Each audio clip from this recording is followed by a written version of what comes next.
And small press is, I think, an opportunity that sometimes gets a little bit forgotten in the publishing scheme, but can be really wonderful. Welcome to Queries, Qualms, and Quirks, the weekly podcast that asks published authors to share their successful query letter and discuss their journey from first spark to date of publication. I am your host, Sarah Nicolas. I hope you're enjoying the podcast and the stories authors are sharing with you. If you're interested in supporting the show, go to patreon.com/pubtalklive. Today we're going to be talking with speculative fiction author EJ Wenstrom. EJ Wenstrom believes in complicated heroes, horrifying monsters, purple hair dye, and standing to the right on escalators so that the left side can walk. She writes dark speculative fiction for adults and teens, including her new release, the young adult dystopian novel Departures. So please welcome EJ to the show. Hello. Hello, thanks for having me. Excited to be here. Yeah, thanks so much for coming on. So we're going to start by going kind of all the way back to the beginning. When did you first start getting interested in writing? And then how long did it take from there before you started getting serious about pursuing publication? So it's a great question. And for me, there was a big difference between when I started thinking about being a writer and when I started thinking about writing fiction. So I've always loved reading, yada, yada, yada, like anyone who's kind of in this line of work. But I always saw myself more as an editor than anything else. I wasn't a creator. But for my English major in college, I had to do an internship. And so we were out in Michigan. There were like 2 internships available that were in book editing. It's a miracle, frankly, that there were 2. And so I tried for both of them, hoped for them desperately, did not get either one. And so I was furious to accept a writing internship at a lifestyle publication, and just really went in with, frankly, the worst attitude. There were probably much better people to go into that position, but I got it, and it's lucky that I got it for my program. And I went in and, I tried to do the best that I could, but it's just not what I saw myself doing or really capable of doing. And fortunately for me, the managing editor of that publication who ran the internship program had previously been a high school counselor. And so I think he was really well suited to what he was doing with this program, and kind of sat me down, kind of coached me through it, talked about the anatomy of these, articles and the style that they were going for with the lifestyle, and kind of connected some dots for me on the creativity behind it all. And so it took me a few more shots, a few more articles, but something started to really click with it, and it became so much fun. And I started to realize that I really can do it. This is something that you can do. It's pretty well suited to me. And so suddenly, out of nowhere, I was like, this is it. This is what I'm doing with my life. But it was 2007. So there were like 2 journalism jobs in the country. They paid $2 each. I kind of had to pivot it again and went into more of a marketing, public relations field. But I love that too. So, it all worked out. Yeah, it was a few years into that where we were all kind of kicking things around the room. Marketing, you're very often in kind of an open office setting where you're kind of open for creativity. People are always sharing ideas or what they're seeing in the news, whatever that is. And so, yeah, something had just happened with NASA. Something crazy was happening in space. I don't know. Someone shared some sort of news, and I said something off the cuff that I frankly do not remember. But the response that I got from my colleague was, "That sounds like a novel. You should write it." And it was like, maybe I could write it. And I did. I spent a little bit of time with it, played around with it a little bit, and having done enough reading, I kind of assessed that it was not really a novel-sized idea, but it was enough that it got me thinking about writing fiction. And so I started digging around for other ideas, started reading around in some monster encyclopedias and just exploring some things. And I came across golems and started thinking about that whole dynamic. Started getting kind of a voice for a character in my head and started writing Mud, which was the first book in my first series, The Chronicles of the Third Realm War, which I just finished last year. So that was a really fun ride. And then the second part of that question was pursuing publication. As soon as I started to write, I also started to think more seriously about what I was going to do with this. I've never really been like a Hufflepuff type. I'm not like the type of person that has fun doing something for the fun of it. I have fun doing something with a goal in mind. Like, I'm the person who goes on the show and then isn't like in the sidebar, like, I'm not here to make friends, I'm here to win. So as soon as I started writing seriously and I kind of gotten to the point where I was like writing every day, which was very early on, I was also starting to get to the point where I was reading a lot of the industry blogs and the craft blogs and all of that sort of stuff, and in thinking seriously about where this was eventually going to be going. So I was really immersing myself in like Jane Friedman's blog, DIY MFA, Mystery Writing is Murder, Fiction University, all of those sorts of things. Whatever I could get my hands on, I was on it all the time, just obsessively, trying to think about where I was going to go next and what that needed to be and all of that. It took me 5 years eventually to go from initial concept to finally when I got to publication with my small press, City Owl Press, and they're amazing. But yeah, I read enough ahead, and I was really grateful to have done that actually, because it let me know what to expect at each step of the way. Sometimes I would talk to other authors and they'd be like, I just got to querying and now I'm trying to figure it out. And I'm like, oh, well, there's so many resources out here. You know, here's a few that I know about. Let's get you started. And I think that I never had that huge question mark because I was always so obsessively reading that there was always something there to kind of say, like, this is what's happening next. And here's a huge amount of information about it. Yeah.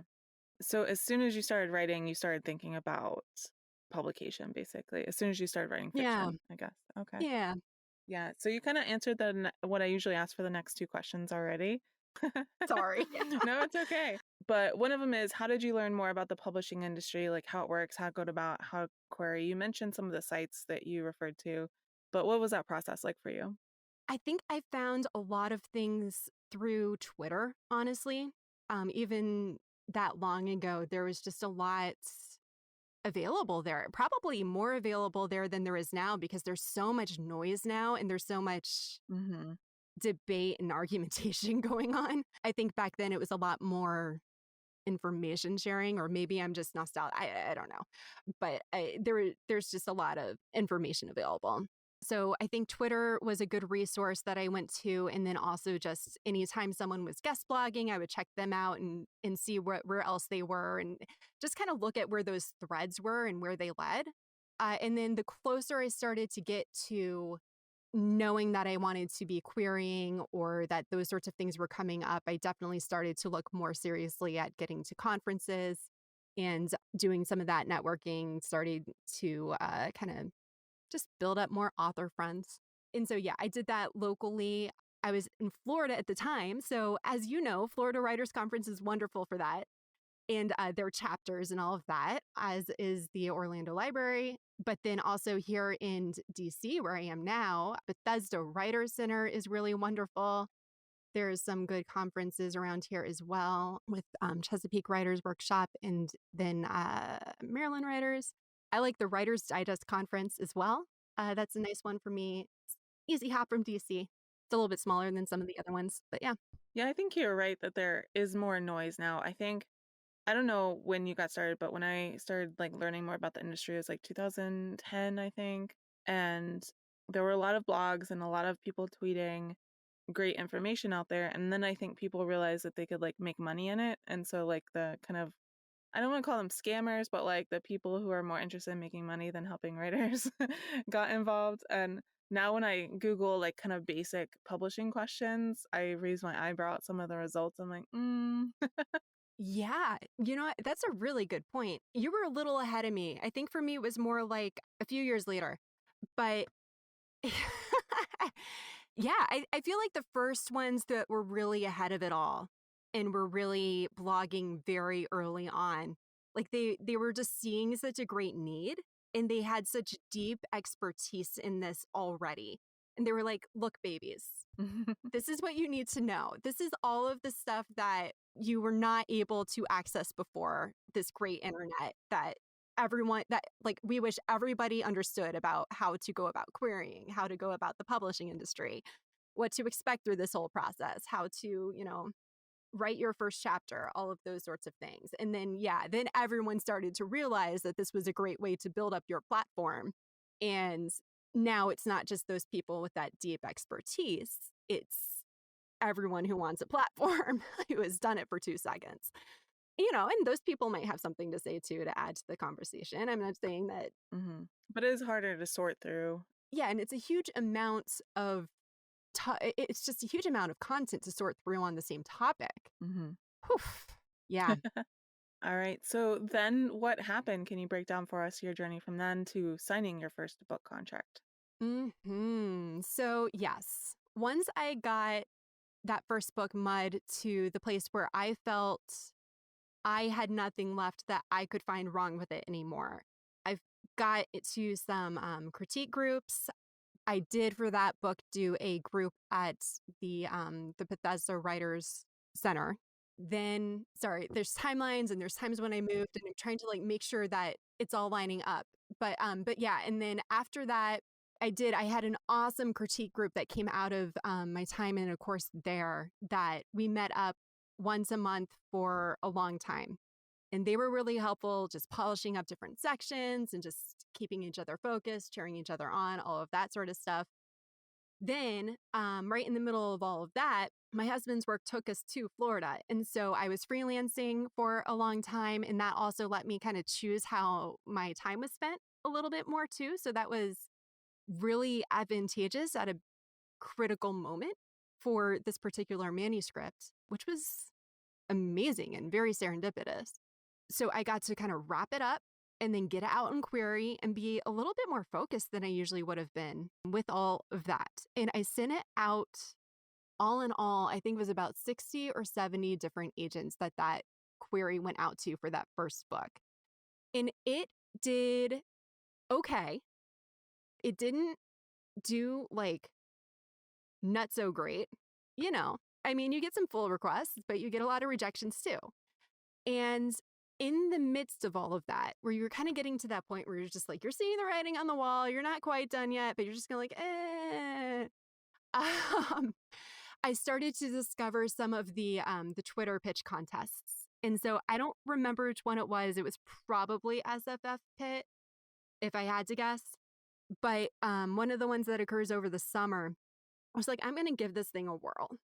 And I got some pitches together. I did the whole thing. And I got a couple of bites out of it. And it was kind of exciting. So, you do the follow-up. And I got an offer from one of the small presses coming out of that contest after a month or two. And so that became its own thing. It was a young small press. They were just getting started. It was from some authors with some experience. They seemed to be thinking it through very well. I had some conversations. I did a significant amount of vetting, including reaching out to Query Shark and doing all of that sort of stuff to make sure that I wasn't getting into something that was, more predatory. Nothing was turning up that was showing any red flags. But then the other thing to consider always with a small press is, even if they are well-meaning, can they really do what they're meaning to do, especially if they're just starting out, because it's a rough business. It really is. But I just decided that, I like the people involved here. They've all been very attentive. I had multiple conversations with one of the co-publishers and also the editor involved. And I liked what they were saying about my book. I liked that their plans for the publisher, they'd been very transparent with me. And I'd just rather make a mistake by trying to get something out there than by holding back and just, trying to be some sort of like precious snowflake about my work.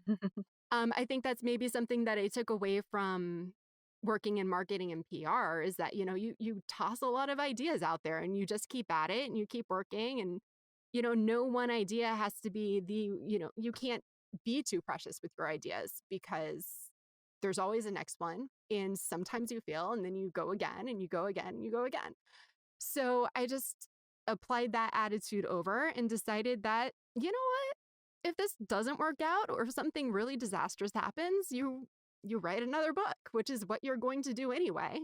So, okay. And I got so lucky because Heather McCorkle, the editor, was just so amazing. And she's still so amazing. She's a wonderful friend and a wonderful mentor.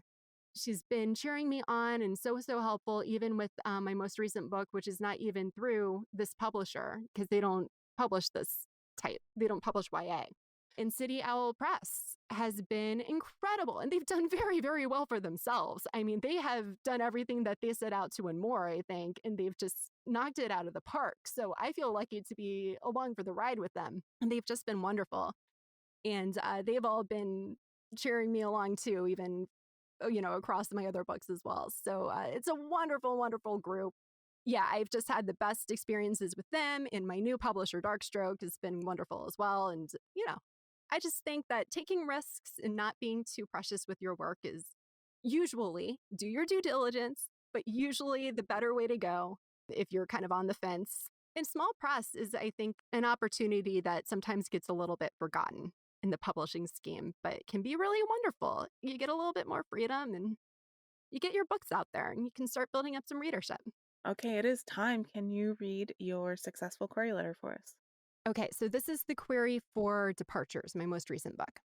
Okay, Departures, 89,000 words, is a young adult science fiction novel in which the premise of Denton Little's death date meets the dual narrative of Replica.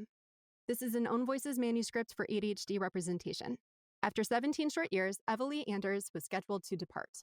She said goodbye to her sister Audra, her closest friend, and accepted the inevitable. After all, the directorate had departures down to a science, putting citizens down painlessly before biology offered up something more painful. All part of the exacting system that kept citizens' lives in precise order. Only problem is, Evie's departure date comes and goes, and Evie's still very much alive. When the directorate tries to correct its mistake, Evie escapes with the help from a secret rebel group. Free of the directorate's control, she embraces a more chaotic life as she diagnoses the pain of the pending death the directorate wanted to protect her from. Along the way, Evie joins the rebels in their work with a secret mission of her own. Get Audra out of the directorate before she does something crazy, and they turn their wrath on her. My debut novel, City Owl Press, earned Florida Writers Association's top honor as Book of the Year, and I have released 3 more books in the series since. Through my day job, I am a content marketing and PR expert with 14 years of experience, which I bring to my book marketing as well, through social media, newsletter, and events. My speaking engagements have included Writers Digest Conference, AwesomeCon, Artsy Book Lovers Convention, and Florida Writers Conference, among many others, and I'm a regular contributor to Book Riot and DIY MFA. The first 3 chapters and synopsis of Departures is included below. Thank you for your time and consideration. Nice. So the next question is usually, how has your experience been since signing your book contract? But you kind of answered that. Sorry, I jump ahead. Yeah, you're good. So we're going to go right into the quick round. Okay. I call it author DNA. Just a couple of classifications that we like to put writers in. Are you a pantser or a plotter? Much more of a pantser, although I'm learning to find ways to cheat myself into thinking ahead better. I do kind of that zero draft thing now. Mm-hmm. So it's kind of a way to outline without outlining.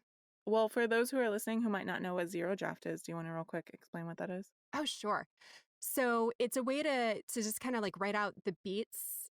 It's like a super ugly, undercooked first draft. So when I do it, I do I do just like the beats of each scene or like half sentences, or sometimes I'll get like fragments of dialogue and stuff. So I just, whatever it is that I have, I just throw it out onto the page and then I just keep myself moving through. So I don't try to pause and fill anything out or try to make anything cohesive. I just kind of spit out whatever I currently have and then roll on to the next scene. Do you tend to be an overwriter or an underwriter? Per the description I just gave, very much an underwriter. Do you tend to write better in the morning or at night? You know, I've always, in my life in general, thought myself more of a night owl, but I don't know if it's just being an adult and having a day job or what, but definitely a morning writer. I have to write in the morning before my brain is engaged in anything else. At the end of the day, I'm just too tapped out. When it comes to writing a new story, do you typically start with a character or a plot or a concept first? It's getting harder for me to say one. Definitely for the first series, it was starting with character. But the more different ideas that I have, the less that is true. For departures, it was more of like a premise hook. I started with this concept of a girl who wakes up the day after she was supposed to die and just didn't know what was going on. And so it was more of a plot hook than anything else, I suppose. And then I had to fill out everything else from there, and the dual narrative and the characters and the world was the biggest lift around why this would be a situation for someone to be in the first place. More and more, I'm starting to find that that is where I start. So I don't know why that would shift, but Do you prefer coffee or tea? if I have to pick one, I'm going with coffee. Whenever you're writing, do you prefer silence or some kind of sound? Pure, utter silence. When it comes to writing the first draft, are you more of a get it down or get it right kind of person? You kind of answered this. Get it down. Just get it down. It's going to change later. This is what I feel took me so long in my first book. Like I said, Mud took 5 years to write. And what I learned was I spent like 2 years plus writing the first draft because I spent so much time building out the world and trying to figure out the plot just right and all of that sort of stuff. And then I got to the end and read through what I'd written, and it was such a hot mess. It took so much time to like break it again just to put it back together. Never again. Never again. Now I just let it be a mess until I know what it needs to be, and then I put it back together that way. What tools or software do you use to draft? Yeah, I used to just do all Word, but for departures and what I'm writing currently, I've started using Scrivener, and it's been a lifesaver. Both of these are multiple point of view projects, so I think that's a big part of why this is so cool, because Scrivener lets me drag and drop segments. So it's really cool because you can just kind of write what you need to and then figure out where the segment breaks need to happen when you're switching back and forth between characters is a big thing.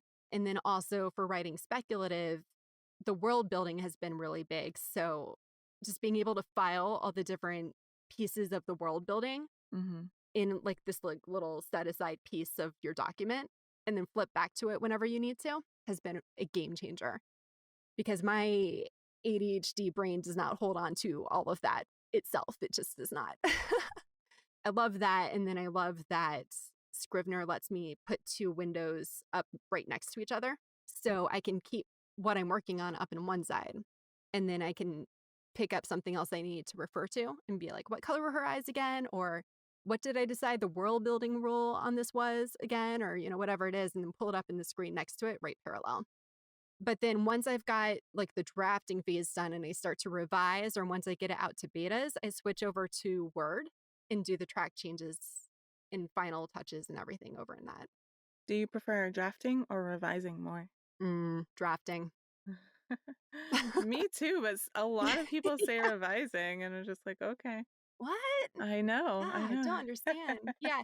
If I could just like get the sketch down and then have everyone else just get what I was going for, like that's my ideal world. Yeah. Do you write in sequential order or do you hop around? Yeah, I think people who hop around are wizards. I can't do that. I have to go sequentially. And final quick round question, are you an extrovert or an introvert? Introvert. Huge, huge introvert. So the show is called Queries, Qualms, and Quirks. We're going to talk about that second Q now. What were some of the worries that you had on your journey? And were they realized? Did you overcome them? How did they shake out? Yeah. Yeah. With departures, it was a long ride. I started querying departures in 2017. So it was not a good time to be shopping a dystopian. There were too many real world things that felt like they were in crisis during that administration. Everyone was reading romance, everyone was reading fantasy. And I did over and over again hear from agents that the reason for a rejection I got was, this is not selling right now. Just like, oh my God, is so bad. Like, this isn't, no one's going to want this. No one's going to read this. This is the worst. I was so elated when an agent did finally offer rep, and then I ended up with 3 offers. It was amazing. And yeah, but one of the offers I got, I'm going to go into this quickly just because this is about queries. One of the agents that offered, there were some serious red flags. So this feels like a good place to talk about this.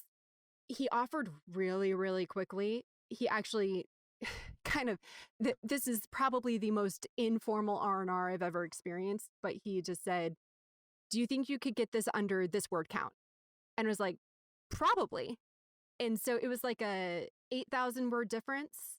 And I managed it, which, by the way, was like shockingly easy. It was a really good lesson in word efficiency. So that was interesting. I resubmitted it to him and got an offer the next day. Oh, wow. There's no way. So that was interesting. And then I started reading. I had already started reading up on him before that because of the situation. Query Tracker was a really good tool to get some feedback on this particular agent. So I followed up to those 2 individuals who had left some comments about how this person did business on Query Tracker, and then did some other queries out there. Interestingly, he had a glowing referral from current clients. So that's something to know. I did not at the time think to do cold queries to other people represented or previously represented, but I would definitely recommend that for future. It's something I will definitely do in future. But this person, so I did ask him directly about these people who had left comments on Query Tracker, and he kind of blew it off and said, oh, some people just get really upset if you can't sell their work. It's like, I mean, that's probably true. But with other options, I decided to go another way. And this particular individual, a couple of months later, ended up getting kicked out of AAR. So listen to red flags if you're seeing them, because they are probably right. And even the Whisper Network cannot always give you all of the information to connect the dots. You know, something I like to share when I can in these conversations. And then, yeah, so I did end up getting representation despite the fact that it was the wrong type of genre for the moment. And then, unfortunately, we did end up getting the same sort of feedback from editors once we went out on sub a year later. It was still the same kind of environment that we were in, but we went on sub. We went about 12 different editors on round 1. And then got a lot of that sort of feedback where they liked a lot about it, but it wasn't selling right now, blah, blah, blah. It was really disheartening. It was so disheartening. Along the way, my agent was hard to reach. I think we were just having some difficulties in communication styles. You know, maybe 2020 was not the best time to be going through some of these things. It was rough times all around. Yeah, so I think we just weren't syncing up. And then I got some additional information from someone in my publishing circle that was extremely helpful. So definitely, I always recommend, you know, talk to people in your circle, let them know what you have going on, stay in touch with them, build up relationships, know who you can trust. Ultimately, after that submission round ended, we decided that for a few different reasons, it was time for us to, as they say, amicably part ways. So yeah, like, and I'm not here to throw anyone under the bus, but I do think it's good to talk about these things because it's not the end of the world if you just decide that this isn't the right fit for you and you want to. Don't stick with an agent just because they're an agent. If it's not the right fit for you, it's not going to work for you. It's not going to get you where you need to go. And that's okay. And it's also okay if you have a work that's not in vogue at the moment. We did end up parting ways, and I was left with this book that, you know, I kept rereading it, trying to figure out what was going on. And like, is it time to just give up on this book? It's not selling. No one wants Dystopian right now. And every time I read it again, you know, I would do more revising as I went. But I was like, no, I still believe in this book. Like, I still think that there's a lot to work with here. And so I wasn't ready to give up on it yet. And so even after a year on query, a year with my agent on revision, a year on sub, breaking up with the agent, all of this time being told that no one wants Dystopian, I was still just not ready to give up on it. Mm-hmm. So I did try querying some more agents. That did not pan out. I think that, I kind of burned that out at this point, but I wasn't going to give up without at least trying it. And then I started looking to small press again. I got a few rejections that were extraordinarily generous in the feedback that they gave. And so I did some more revisions a few different times over. And after, I think it was about 9 months of that, I finally got an offer from Darkstroke. And it came out last month. Yes. And so, and I do think that it made a huge difference to start to feel, well, here we are again. But I think that for a while there, we were starting to feel like the pandemic was lifting. There was a shift of administration, some of the urgency, at least, of some of the doom and gloom that's been going on so recently. And in those years, that was a real shadow on Dystopian, lifted at least a little bit. I've seen a lot of other Dystopian this summer, so I do think that that's been a big part of it. And I don't know, maybe I've done some real leaps and bounds with the revisions. Maybe it was really awful before. I don't know. But anyway, I think that persisting and not letting the trends get you down and knowing what you need from an agent, like there's so many different elements to this. I'm rambling a little bit and talking in circles, but it's, if you stay with it and persist, you can get yourself there. So now we're going to talk about the third cue. Do you have any writing quirks? Is there anything about your writing process that you think is kind of different or interesting or unique? I get up at 5. Shout out 4 or 5 a.m. Writers Club. Okay. Sarah, you would be so surprised how many people are doing this. It's all over Twitter. I went to bed at 4 a.m. last night. Now it's my turn. Oh my God. But no, I mean, I get up really early. I do it before I do anything else in the day. I do struggle to keep myself focused, so I tend to use the Freedom app a lot, which blocks out my internet. So it keeps me at least reminded that I should be focusing and doesn't let me wander too far onto too many other tangents on the internet. I go pretty fast through my early drafts, and then I slow down a little bit and start to really get into it. I was just experiencing this the other day, so this is fresh and top of my mind, but every single manuscript I've written, there is a point that I hit where I feel like this is the manuscript I will be writing until the day that I die. Like, I've been writing this book forever, and I will be writing it forever. This book is never going to end. And I don't know why, but that's kind of the beauty of just making yourself finish. You learn these ups and downs of your creative process, and you start to realize, like, oh no, it's okay. We're just in this phase of the process now. It'll pass. And you can just learn that you will, in fact, write this out. Yeah. I had an interview on Edit Your Darlings recently, and that was one of the things I talked about is whenever I get an edit letter, I go through this process where I'm like, I hate this edit letter. I think it's wrong. And then I start working on it. I'm like, okay, I can see that. And then by the end of it, I'm like, oh, my editor's a genius. And it happens every single time. But I'm at the point now where I recognize that it's happening. And I'm just like, okay, Sarah, calm down, So, yeah. Right. Let yourself feel it. Write it out. You know that you're going to come around. Yeah. Yeah. That's funny. When you were in the lowest parts of your writing journey, your publishing journey, what kept you going and why did you stick to it? This is such a good question.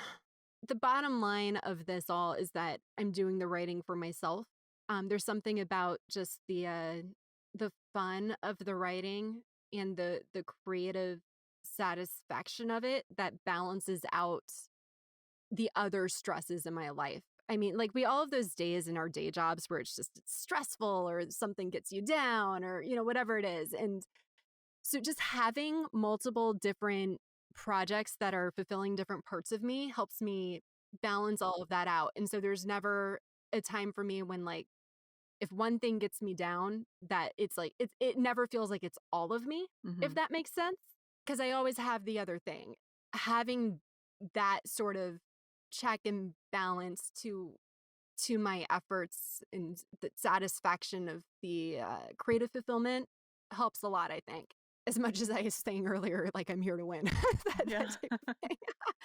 And then I think too that even when it's frustrating or you feel like you're not getting somewhere as fast as you want to be, there's that rational understanding that publishing is always so slow.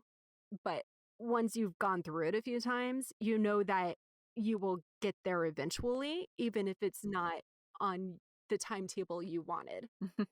So, and also it's never going to be on the timetable you wanted. So it's okay. like if it's not on the timetable you wanted, then everything's right on schedule. It's okay. And so, yeah, I just try to remind myself of all of that. What are some of the biggest mistakes that you feel like you made along the way to publication that you'd like to tell listeners about? Okay. Yeah. I think there's 2 times where I spent too much time investing in something. The first one was on that first book when I spent way too much time on that first draft. So I've touched on that already, but definitely I wish I'd spent less time trying to perfect the first draft before I went back and revised and really understood what the project was. Because you can't understand the project until the first draft is done. That's what I learned from that. And then the second time I think I spent way too much time on one thing was with my agent, frankly, because it was 2 years in which really nothing got accomplished. And I think maybe it was just a matter of bad timing or something got lost in communication or something, but it wasn't syncing up. And I knew that, but there was something in me that kept questioning why, or I was too hesitant about, trying to break off the relationship because I had an agent. I'd worked so hard to get an agent. And now here we were. Maybe he wasn't answering my emails for months, or maybe he wasn't answering my questions, but I had an agent. And so, and we were about to go on sub, or, I wish that I had not spent so much time before realizing that was the decision that needed to be made, because I could have moved on a lot sooner. But live and learn. Yeah. Speaking of learning, can you share with listeners one of the most important lessons you learned on your journey to publication? I think the most important thing is to get a lot of feedback on your work and to keep getting feedback on your work. Just keep revising both your current work and your next work. Just keep growing your craft. I call this the acknowledgments portion of the podcast. This is not a business that most of us succeed in completely on our own. Who are some of the people or even organizations who helped you along the way, and how? Yes. Oh my God. Okay. So many, so many. I was actually just earlier today writing down some of this for this particular book. There's so many people, and there's organizations like Florida Writers Association. I called some of these out earlier. Bethesda Writers Center, definitely various different writers critique groups. There's a lot of different authors that I've been close with, and we all cheer each other on through different groups, including both of my small presses have really wonderful authors communities that they organize for us so that we can all connect and support each other. Definitely my editor, Heather McCorkle, City Owl Press, Darkstroke Press. Yeah, some of the places that I've written for have been really great too. Just not my fiction, but about publishing or all of that. I would definitely say, Gabriella Pereira at DIY MFA. I started writing for her years ago before I had any books out, and it's been wonderful to have someone like that along the way in the journey. She's been delightful. God, this is terrifying. I'm sure I'm forgetting people who I should be calling out. They probably don't listen. Sure. Okay, we'll say that. Thank you. All right. Departures came out on August 10th. Is that right? That's correct. And we know quite a bit about it from your query letter, but is there anything else you want to share about the book?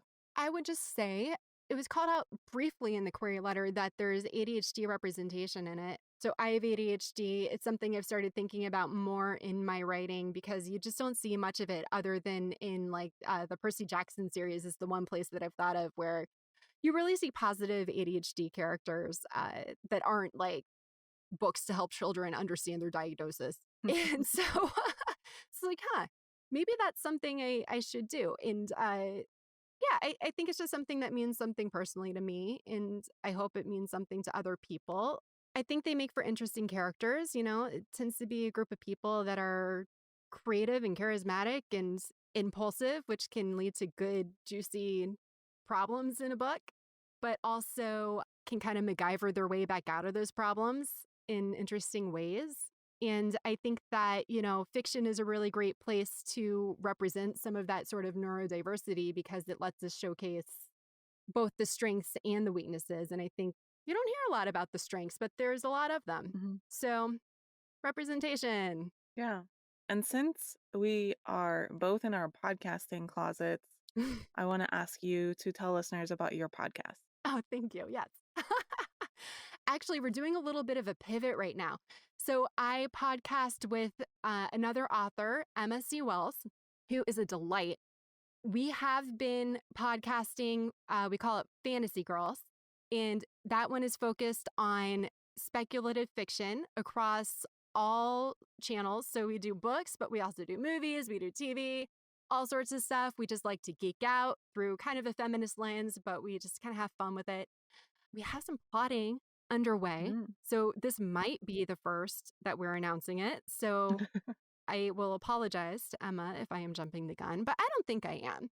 But we're kind of broadening our scope a little bit. She writes some really awesome thrillery type of stuff. So we started talking about how we can encompass more of that as well. And so we're starting something that will kind of rotate between all of the core genres of speculative, mystery thriller, and romance. And we're calling it Troped Out. Oh, cool. And that will be releasing into the fall. Breaking news. Query Qualms and Quirks exclusive announcement here. Got it here first. All right, EJ, thank you so much for coming on the show. It's been great talking to you today. Thanks so much, Sarah. Yeah. Thank you so much for listening to this episode of Queries, Qualms, and Quirks. You can find the text of EJ's query in the show notes, along with links to find out more about her and her books. If you enjoyed the show, please leave a review on Apple Podcasts or Podchaser, tell your friends, or share this episode on social media. And if you're interested in supporting the show, go to patreon.com/pubtalklive. If you're a published author interested in being a guest on the show, please click on the home base link in the description or go to sarahnicolas.com and click on the podcast logo in the sidebar. That is Sarah with an H and Nicolas with no H. Thank you so much for listening, and we'll see you next time.